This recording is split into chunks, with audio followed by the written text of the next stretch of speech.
Hello family, welcome to Stories by Tocci. We bring you interesting folk tales. Please subscribe and drop a like for us. This generosity would go a long way for us. Also share to family and friends. And please turn on post notification to stay tuned for more. Thank you as you do so. Now let's get into the story. The day had broken softly in Yumudike, with the sun rising like a shy bride behind a veil of mist. But within Clara's heart, silence often spoke louder than the sounds around her. She moved through her mornings like one bound to the rhythm of the land itself, washing her single white blouse beneath the orange trees in her courtyard, sweeping the dusty compound, and arranging the few books she treasured as though they were diamonds placed upon sacred ground. The rooster's crow came not as a surprise, but as a punctuation, a reminder that life followed patterns even when hearts wandered. Women walked past her fence balancing heavy buckets on their heads, calling to one another with laughter that sometimes turned into whispers when their eyes fell on Clara's simple room and her solitary ways. Yet Clara did not shrink from solitude. She wore it like a wrapper knotted tightly at the waist, secure, unpretentious, and part of her very skin. She was the village's schoolteacher, young but wise, not the loudest voice in Yumudike, but one that carried a certain softness, like rain tapping gently on zinc rooftops. Men sometimes spoke of her as one speaks of water in a dry season, valuable, refreshing, yet difficult to contain. Clara herself knew little of vanity. Her beauty came not from powdered face or plaited hair, but from her eyes that seemed to read both words on a page, and the intentions buried inside people's hearts. When she walked along the red earth paths to the schoolhouse, children ran behind her singing songs, and though she smiled faintly, her mind often floated elsewhere, across fields of memory where dreams had not yet been written. At the center of her routine lay an unspoken yearning, though she dared not name it aloud, the desire for companionship, for a voice to meet her voice when the day stretched too long. It was a quiet longing that lived beneath her calm exterior, and though she stitched it away like she stitched the torn edges of her wrappers, it pulsed, restless, beneath the surface. One evening as the sun dipped and left the sky blushing like a maiden caught off guard, Clara went to the well, her bucket resting lightly on her hip, her thoughts adrift as ripples on the water's surface. It was there that Daniel, the carpenter's son, made his presence known, though the truth was he had lingered in Clara's periphery long before that evening. He came with sawdust on his skin, as though his body carried the scent of wood and toil, and his smile bore the confidence of a man who knew the measure of his strength. Daniel had a way of entering a place as though it had been waiting for him, his laughter cutting through the hum of crickets, his words polished with charm that often drew people nearer. Clara bent to draw water, but the tremor of her reflection meeting his gaze caused her hand to still, and for a moment, time seemed to balance delicately on the rope of the bucket. He asked of her health, a simple greeting, yet his tone laced it with a familiarity that disarmed her. They spoke briefly, his questions deliberate, her replies modest but tinged with curiosity. The bucket rose heavy with water, but Clara's heart felt oddly light, as though something unseen had entered her chest. As she walked home, her steps slower than before, she wondered why his laughter echoed after her even when the well and the path had fallen behind. Daniel, meanwhile, lingered at the well long after she had gone, tracing circles in the dirt with his foot, a smile playing across his lips like a song only he could hear. From that day, encounters with Daniel became less by chance and more by rhythm, as though the village itself conspired to weave their paths together. In the weeks that followed, Daniel's attention grew like vines around Clara's quiet life, pulling her into spaces she had once occupied alone. He brought small gifts, a roasted yam here, a repaired stool there, as though kindness could be measured in wood shavings and crumbs of food. Clara, at first hesitant, found herself softening beneath his persistence. He spoke of carpentry as though it were an art, his hands skilled at turning raw wood into something useful, something lasting. Sometimes, beneath the shade of the mango tree in her compound, Daniel would sit carving small objects while Clara listened, her fingers busy with sewing but her mind oddly light. He offered her roasted corn, teased her gently when she smiled, and created a companionship that began to stitch itself into her evenings. Children whispered when they saw them together, women raised eyebrows, men measured Daniel's movements with the weight of curiosity, but Clara allowed herself to exist within that fragile bubble of companionship. Inside her small mud-walled room, he repaired a crooked shelf, his hands steady and purposeful, while she folded wrappers neatly, her eyes catching his more often than she intended. Silence between them did not feel empty but full, as though words were being spoken beneath the skin. It was not love declared, not yet, but a seed sown, watered by shared presence and quiet promises neither dared to say aloud. Still, beneath Clara's softening lay a cautious heart, one that whispered warnings, though she hushed it with each smile Daniel offered, each glance that lingered longer than the last. By the time the harmattan dust returned to Umudike, Clara's solitude had changed its shape. No longer the silence of longing, it became the hush of expectation. She noticed her body first, a faint stirring that grew into a certainty she could not deny. The small life within her belly was both a whisper and a roar, demanding space in her nights and mornings alike.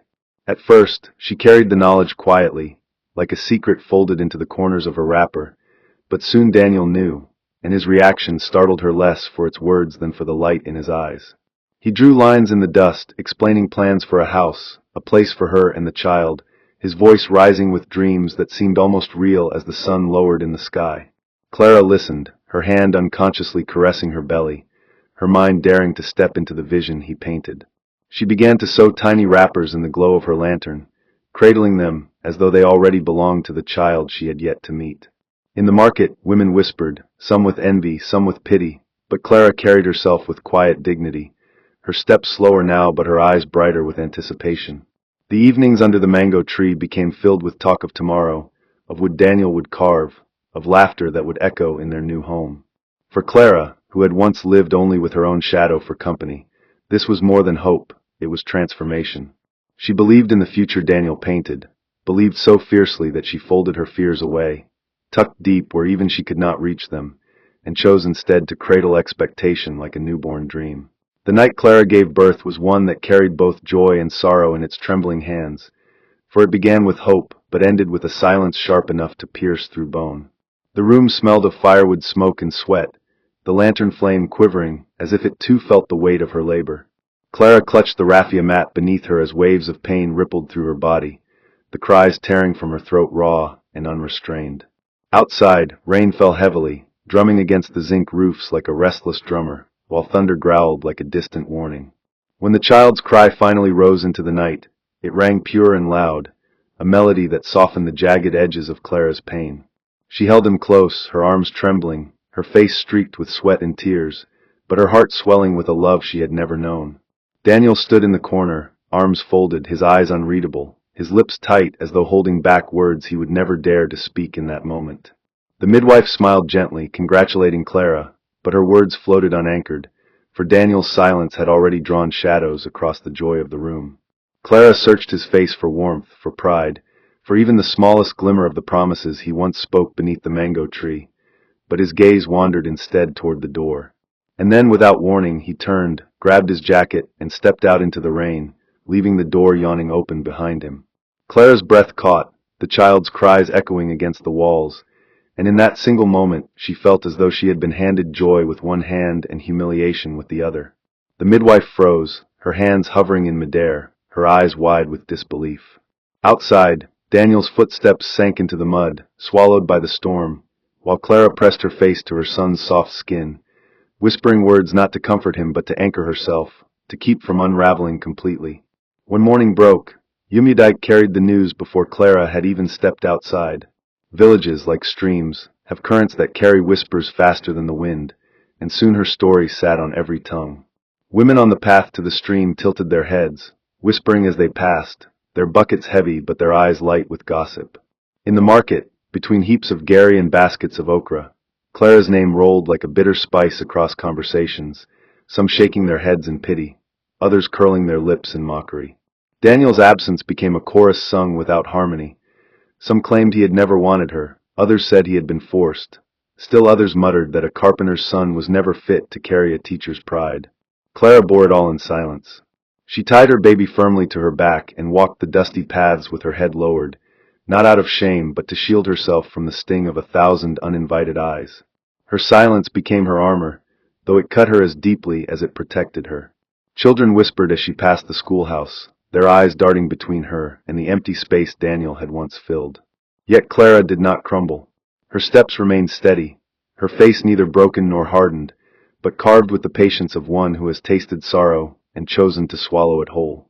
And so the days stretched into weeks, and the weeks became months, and though the pain of Daniel's betrayal did not soften, It began to weave itself into Clara's skin like a second wrapper, unwanted, yet inseparable from who she was becoming. Inside her hut at night, Clara found a new rhythm, one that did not depend on Daniel's promises but on her own unyielding will. She sat by the lantern stitching clothes until her fingers ached, humming soft lullabies to the baby sleeping beside her. The silence that filled the room was not empty, but alive, alive with the quiet determination of a woman remaking herself from ashes. Every stitch she sewed became a thread of defiance, every song a balm to her bruised heart. She began teaching again, the schoolhouse once filled with laughter now warmed by her voice and her patience. Barefoot children sat on wooden benches, their chalk-dusted hands raised eagerly as Clara explained, her son asleep in a corner wrapped in cloth. She carried her pain like water in a calabash, never spilling a drop before the eyes of those who watched too closely. To the villagers, it seemed Clara had chosen silence, but her silence was not surrender, it was survival. The more Daniel's name passed between their lips, the more Clara refused to utter it, as though denying him power by refusing him mention. At night, when the world slept, she would pause in her sewing, touch her son's tiny fingers, and feel strength ripple through her like a current, fierce and unyielding.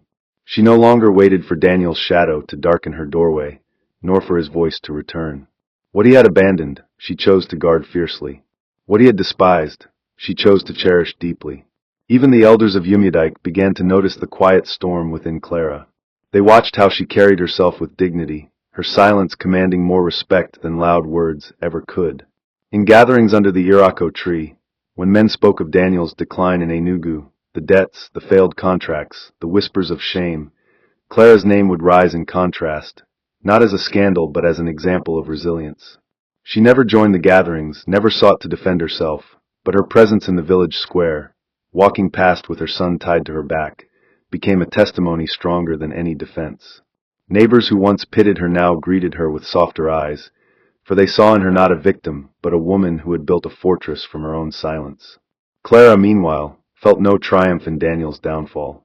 Her heart had long stopped beating in rhythm with his, and what remained was only the steady drum of survival, a beat that guided her steps each day. As the harmattan winds returned, leaving white dust on rooftops and dryness on lips, Clara sat beneath the mango tree at night, her son asleep in her lap, and she gazed at the horizon. Her face was calm, but in her calm burned an inner fire, one that promised that though Daniel had tried to reduce her to shame, she had risen instead into strength. And so chapter 2 closed not with Clara broken, but with Clara remade, silent yet louder than she had ever been, her story moving like a slow river toward the moment when her silence would no longer be a shield but a weapon. The days after Daniel's abandonment drifted like smoke in a kitchen, curling into corners, staining the air, leaving Clara with an ache that refused to leave. Yet within that smoke, she began to gather embers of strength. The early mornings in Umudike carried the sound of pestles thumping yam, roosters crowing like broken trumpets, and children's chatter spilling into the dusty paths.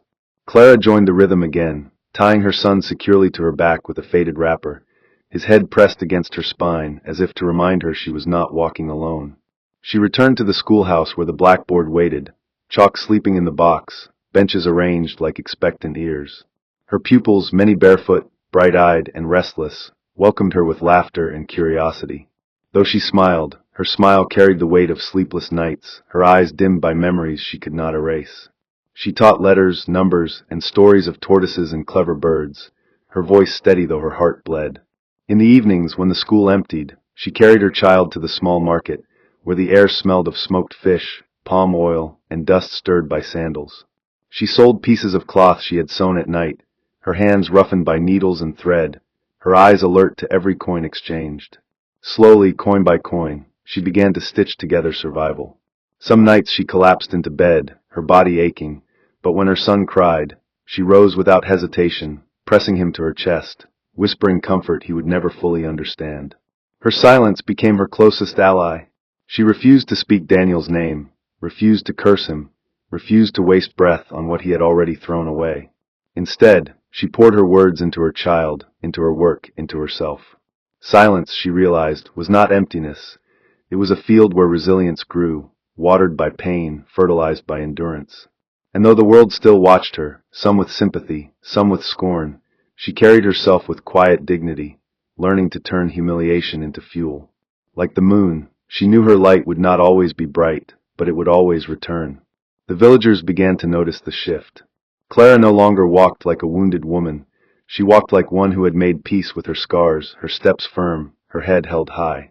She had not forgiven Daniel, not yet, but she had refused to let his betrayal define her story.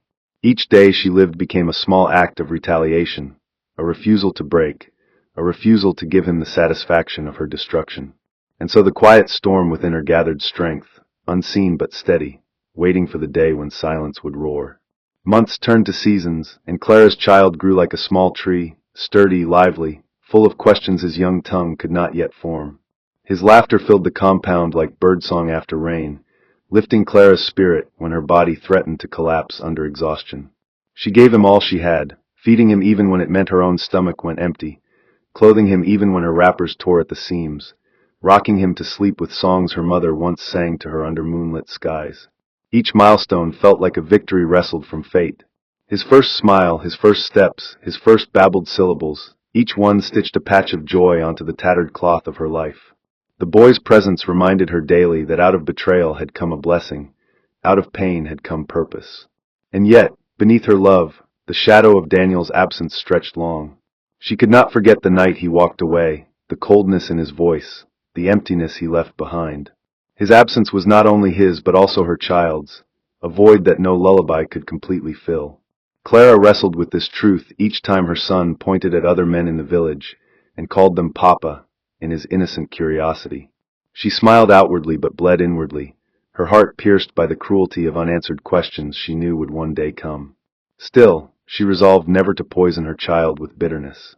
She refused to fill his ears with curses against his father. Instead, she promised herself that the boy would grow knowing love, strength, and dignity, even if it came from her alone. She became both mother and father, her arms doubling in tenderness, her back doubling in labor. The neighbors marveled at her resilience, though few acknowledged it aloud. They still whispered, of course, for gossip dies slower than embers. But Clara no longer bent beneath their whispers. She had learned that people will talk whether you fail or rise, and the only answer worth giving was to live fully. With each passing day, she became less the woman who had been abandoned and more the woman who had survived. And in that survival, she began to glimpse a new kind of power, the kind that waits, watches, and strikes not with rage but with unshakable strength. Her silence sharpened itself quietly, waiting for the day it would be unleashed, waiting for the moment when Daniel would face the weight of what he had thrown away. Clara's strength did not go unnoticed by the elders of Umudike, who observed her with the wary respect given to those who endure storms without collapsing. One elder, old Papa Ease, whose words were as measured as a farmer's steps in a yam field, often said, "The strongest Irako is not the one that never bends, but the one that bends and still refuses to break." He spoke of Clara without naming her, yet everyone knew who he meant. The younger women began to seek her advice, asking how she managed the endless hours, the child's demands, the loneliness that could suffocate. Clara spoke little but offered them her quiet example, rising early, working late, enduring whispers, and never allowing bitterness to sour her laughter when it came. She lived as though her dignity were a garment she refused to remove, no matter the heat of her struggles.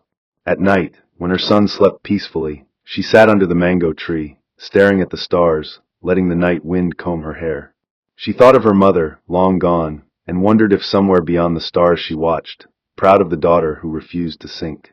She thought of Daniel too, but differently now, not with longing, not even with sorrow, but with a calm that surprised her. He had become like a ghost in her memory, faint and powerless. What remained was her child, her work, her survival. Still, she could not deny that a part of her heart held a small, simmering ember of anger, not the kind that consumes but the kind that waits.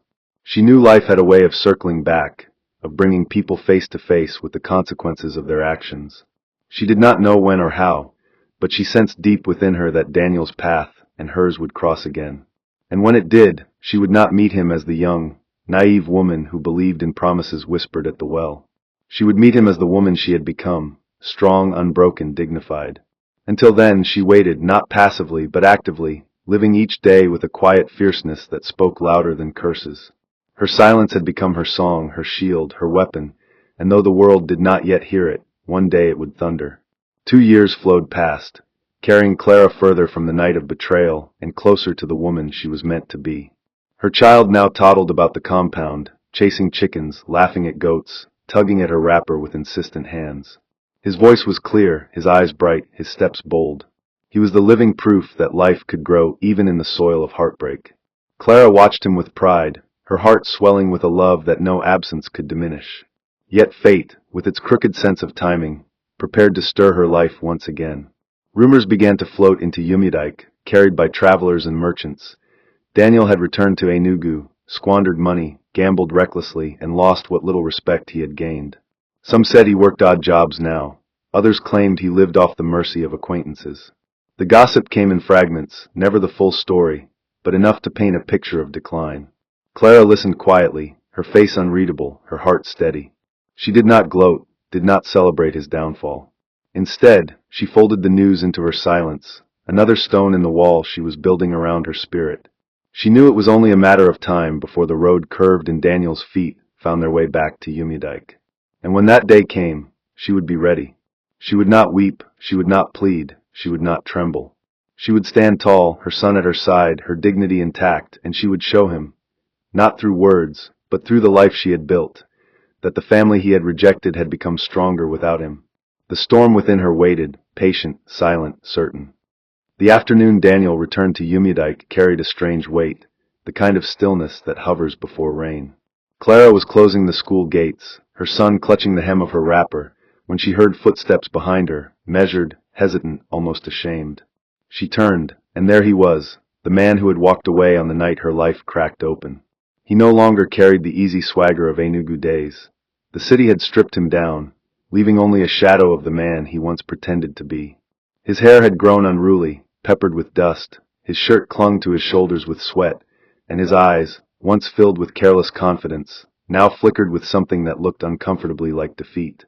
Clara stood frozen for a moment, her child hiding behind her leg, peeking out at the stranger who shared his blood, but had never shared his life.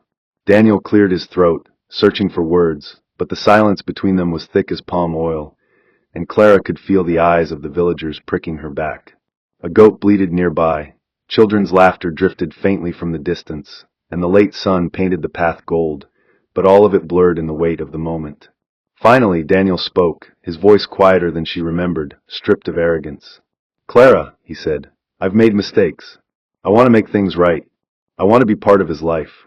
He gestured toward the child timidly, as though the boy might reject him outright.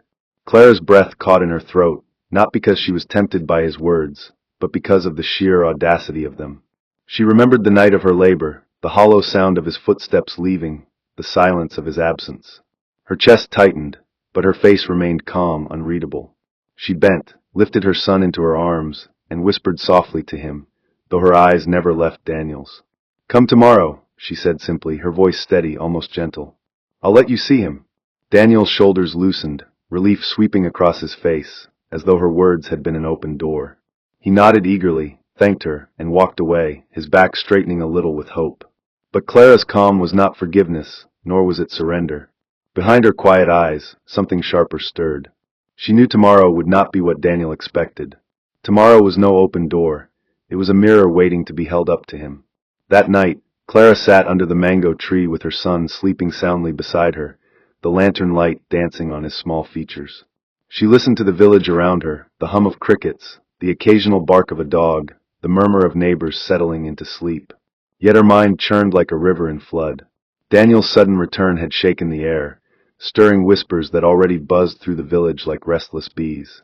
She could almost hear them. He has come back. Will she take him in? Will she forgive him? Will she let him claim the child? The thought made her chest burn. She looked at her son, his face peaceful, untroubled, and she felt her resolve solidify like clay left too long in the sun. This child was hers, hers alone, the result of nights spent awake, of meals shared in scarcity, of labor in silence and strength no man had witnessed. Daniel's absence had carved pain into her bones, but it had also taught her how to stand alone. And now he thought he could simply walk back, speak a few softened words, and be granted access to what he had abandoned. Clara shook her head slowly, her lips pressed into a line. The boy stirred, murmuring softly, and she stroked his hair, whispering, "You are mine.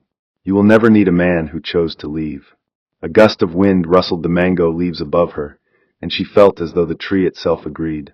She closed her eyes and thought of the years gone by, the whispers, the loneliness, the endless work, and she knew tomorrow was her moment. She would not shout, she would not curse, she would not strike him with bitterness. No, her retaliation would be quiet, deliberate, undeniable. She would strip him of his pride in front of the very people he once feared. Tomorrow, she would remind him of his words, not by repeating them, but by showing him what they had built her into. Her silence would become a blade sharper than any insult, and it would cut exactly where it needed to. She did not smile as she drifted into sleep, but the calm that settled over her was the calm of a storm preparing to break. Morning arrived with its usual chorus of roosters and pounding pestles, but for Clara, the air felt heavier, loaded with anticipation. She bathed her son carefully, wrapped him in clean clothes she had sewn herself, and tied a fresh wrapper around her waist. She plaited her hair simply, not for beauty but for dignity, and stepped into the compound with her child at her side.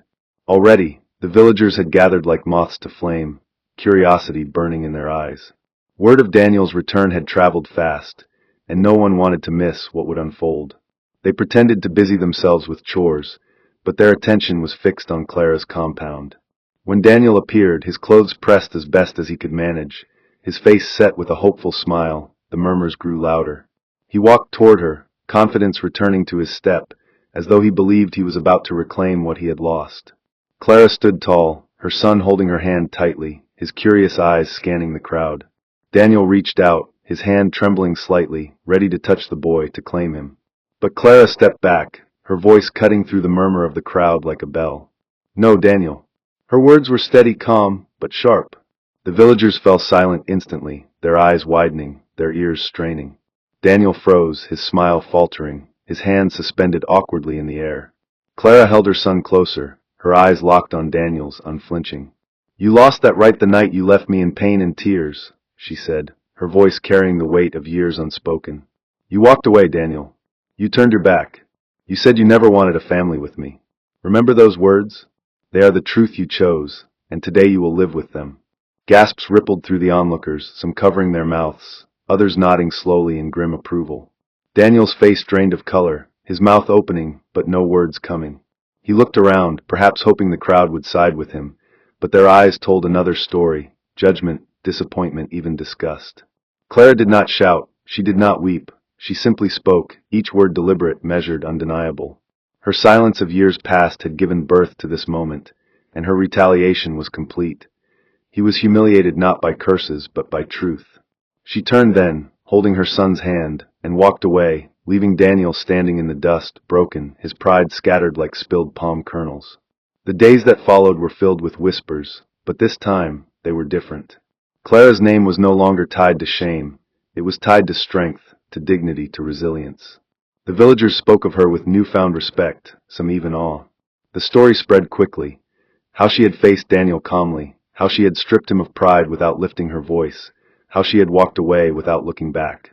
Daniel, meanwhile, became a shadow in the village. He lingered for a while, skulking through paths, attempting to regain some measure of respect, but the people had seen his true face. No matter how he tried to present himself, the memory of that morning clung to him like a stubborn stain. He was the man who had abandoned his family, and then been rejected by the woman he once scorned. Clara, however, carried on with her life, her son growing stronger by the day, her dignity shining brighter. She worked, she taught, she sewed, she lived, not as a victim but as a survivor. And though she rarely thought of Daniel anymore, when she did, it was without bitterness. Her retaliation had not been about revenge. It had been about reclaiming her place, about showing herself and the world that she was not broken. The wound he left had scarred, yes, but scars were proof of survival, proof of endurance. And so Clara became, in the eyes of Umudike, a symbol, not of betrayal, not of loss, but of strength. She had carried silence like a burden, but in the end, it had spoken louder than any words could. And though life still demanded its daily struggles, she met them with the calm assurance of one who had faced the worst and endured. The storm had broken, and in its aftermath, Clara stood unshaken. Daniel remained in Umudike like a tree whose roots had been cut, but whose trunk refused to fall, lingering awkwardly in a space that no longer welcomed him. After Clara's rejection before the eyes of the village, he became a man carrying invisible chains. Wherever he walked, whispers followed like shadows. Children pointed him out, some mocking, some simply curious, while elders shook their heads in silence, unwilling to waste proverbs on one who had ignored all warnings. He attempted to reclaim respect by offering his skills as a carpenter, mending broken stools and doors, building chicken coops, sharpening old knives, but few trusted his hands anymore. The villagers remembered Clara's words too clearly. They remembered the truth that had poured from her lips like palm wine from a calabash, undeniable, unspilled, unforgotten. His customers dwindled, his pride shriveled, and his laughter, once loud enough to echo through the market square, now sounded forced, brittle, empty. He haunted the same paths he once strutted along, only now with bent shoulders, his eyes avoiding those who knew his story. Clara, on the other hand, walked those same paths differently. Each morning she tied her son to her back and went about her work without hurry, her dignity intact, her silence louder than Daniel's fading protests. The people, who once whispered cruelly about her, now treated her with quiet respect. Women greeted her warmly, some even envying her resilience, while men lowered their voices when she passed, ashamed of their earlier judgments. In Clara's presence, Daniel shrank even further, unable to face the strength of the woman he had once discarded. To her, he was no more than the sound of old rain on zinc, faint, irrelevant, easily forgotten. She had no need to curse him. His humiliation was its own punishment, his isolation a debt he could not repay. Still, Clara felt no joy in his downfall. She had long since learned that bitterness poisons the one who carries it. Instead, she poured her energy into her son, whose laughter filled their compound like birds returning at dawn. Each smile he gave her reminded her that her strength had not been in vain. And though she knew the world had a cruel memory, she also knew her story had shifted. She was no longer the abandoned woman, but the woman who refused to break. The boy grew quickly, his steps confident, his words spilling out in excited bursts, his curiosity endless. He followed Clara into the market, tugging at her wrapper, pointing at fruits, asking questions about chickens, goats, and even the sky.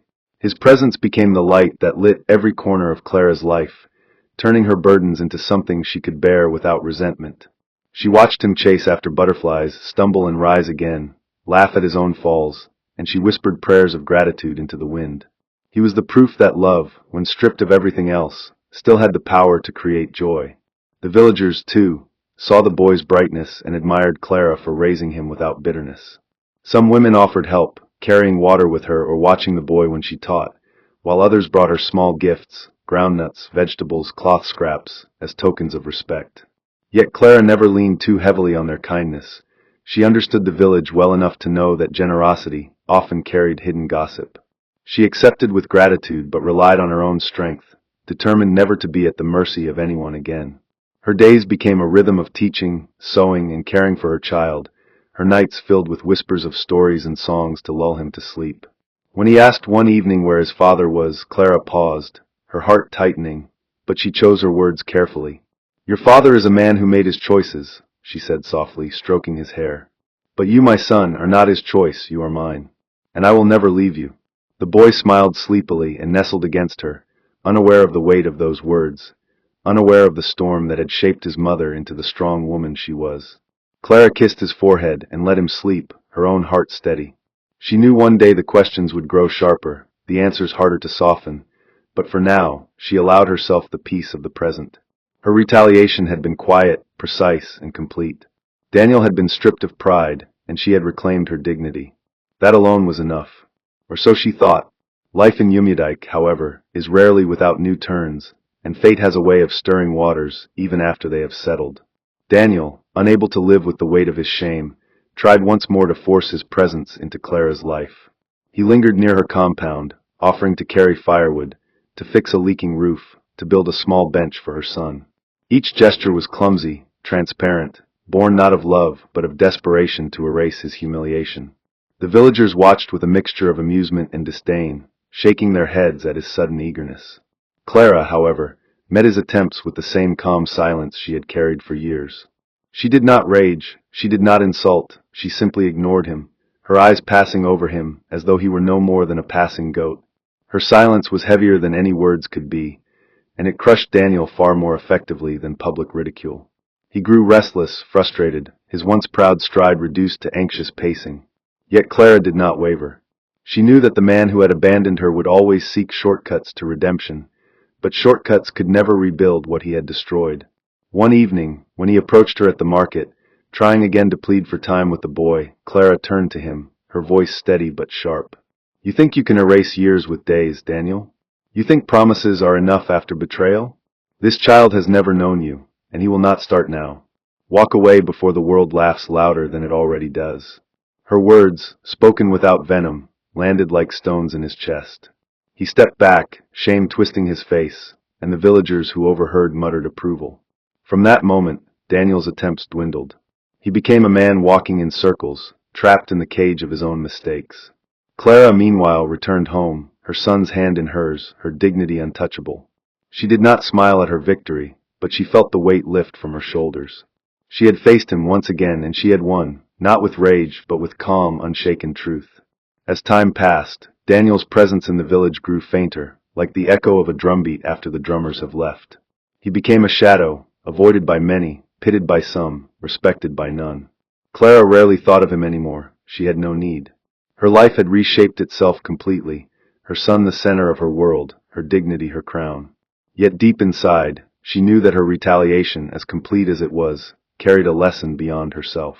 It showed her that strength is not always loud, that silence can be more powerful than curses, that dignity, once reclaimed, cannot be stolen again.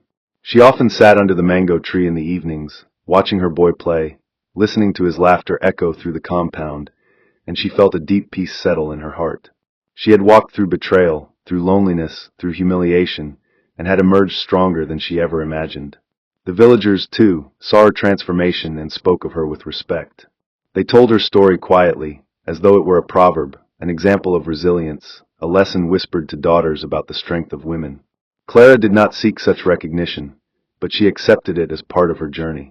Life was not easy. The work was still hard, the nights still long, the questions still looming. Yet she carried it all with the calm strength of one who had faced the worst and survived. Daniel's absence no longer hurt. It no longer even mattered. He had chosen his path, and she had chosen hers.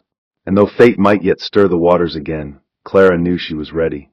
She had become a storm once, and she could become one again if needed. For now she lived quietly, her son's laughter her daily reward, her silence her eternal shield. The seasons rolled through Yumudike like pages of a book written by unseen hands, each one leaving its ink on Clara's life. The harmattan returned, dry and stubborn, painting everything with its pale dust, but in Clara's compound, life pulsed steady. Her son was no longer the small child she had once cradled in trembling arms.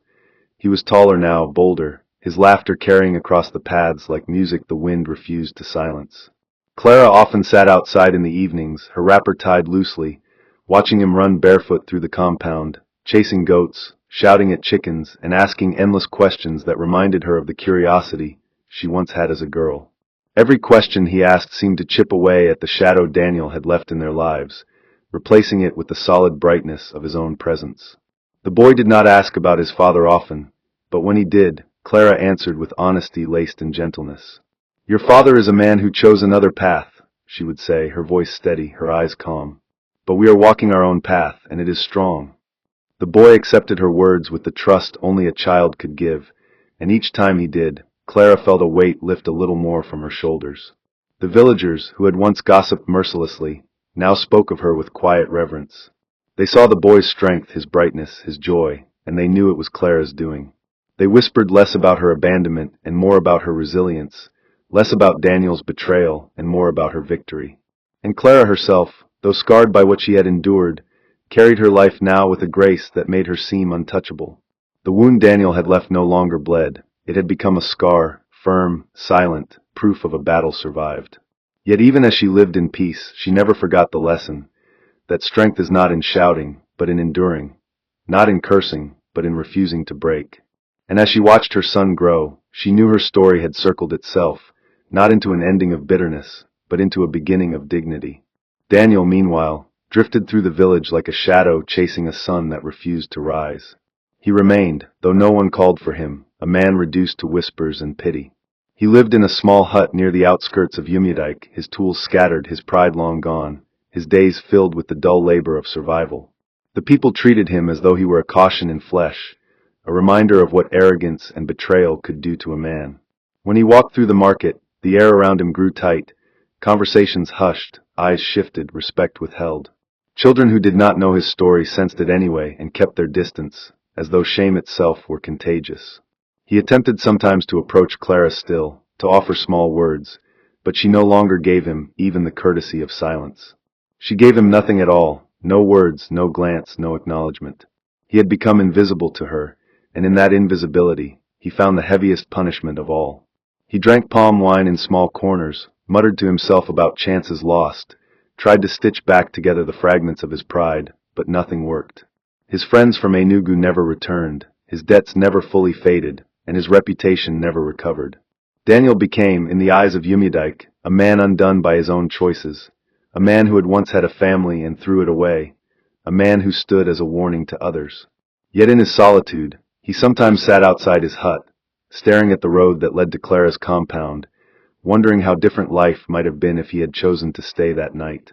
He thought of the boy he had never raised, the laughter he had never shared, the milestones he had never witnessed. And though he never admitted it aloud, deep in his chest he carried a regret that gnawed at him more fiercely than hunger. He realized too late that humiliation was not Clara's punishment, it was fate's, and it was his to bear until his final breath. Clara's story, however, was not one of sorrow lingering like old smoke, but of resilience blooming like flowers after a storm. Her boy grew into the rhythm of the village, chasing goats through the paths, learning songs from other children, sitting beside her in the schoolhouse as she taught. He learned not only letters and numbers, but also the unspoken lessons of strength and dignity that lived in his mother's every gesture. Clara made sure he knew that life was not a straight road, but a path full of bends, and that true strength lay in walking forward despite them. Her evenings were no longer filled with tears, but with stories told beneath the mango tree, stories of trickster tortoises, brave lions, and rivers that never forgot their sources. Her laughter, once buried under layers of pain, began to return, slow but steady, like a stream finding its voice after drought. The villagers often gathered near her, asking her for counsel, seeking her strength, treating her as though she carried wisdom beyond her years. She never sought such attention, but she bore it with humility, knowing her story had become larger than herself. She often thought of her mother, of the women who had endured before her, and she realized she was now carrying their legacy forward. Clara had become more than a survivor. She had become a living reminder that betrayal cannot end a woman who chooses to stand. And though she rarely thought of Daniel anymore, when she did, it was with a calmness that surprised even her. He was no longer a wound, not even a scar. He was a lesson, a piece of the road she had already walked past. And so her heart was free, untethered, at peace. As the years settled quietly into one another, Clara knew her life had found its balance. Her son continued to grow, strong and bright, a young man whose laughter filled not just their compound, but also her heart with gratitude. She worked, she taught, she sewed, she lived, steadily, without bitterness, without regret. Her dignity, once torn apart, had become her crown, and she wore it without arrogance but with quiet certainty. The people of Yumudike respected her, not with the empty words of gossip, but with the unspoken acknowledgement given to those who have endured storms without breaking. Clara often sat in the evenings under the mango tree, her son beside her, the air filled with the smell of cooking fires, the village alive with its ordinary music. And she would smile, not because her life had been easy, not because her heart had never broken, but because she had survived it all and remained whole. Daniel, somewhere on the outskirts, remained a shadow of what could have been, but she no longer carried his name on her tongue or his memory in her chest. He was a chapter she had closed, a page the wind had carried away. What remained was her story, her son, her dignity. And so it was that Clara, once humiliated and abandoned, became the woman who turned silence into strength, betrayal into resilience, and pain into a life worth living. She needed no applause, no recognition. Her victory was written in her survival, in her child's laughter, in the quiet peace that filled her evenings. The storm had passed, and Clara stood, unshaken, her story complete. Life will sometimes throw storms at you, people may disappoint you, and hearts may break like calabashes dropped on stone. But never forget, your strength is not in the hands of those who hurt you. Your strength is in how you rise, how you endure, and how you carry yourself with dignity, even when the world expects you to fall. Silence, when carried with wisdom, can be louder than 1,000 angry words. Like Clara, learn that no betrayal has the power to end you, unless you give it permission. Hold your head high, because storms will always pass, but those who refuse to break will always remain standing. May your life never lack the strength to endure. May you find dignity in the face of shame and peace in the midst of storms. May your enemies watch you rise higher than they ever imagined. May your tears water the soil of blessings that will bloom in your life. May your children, your family, your loved ones be surrounded by love that never abandons. And may your story, like Clara's, be one of survival, victory, and joy. If you believe these words for yourself, say aloud, Amen. Hope you enjoyed this interesting story. Please don't forget to like, share, and subscribe to our YouTube channel. Turn on post notifications. See you on our next story.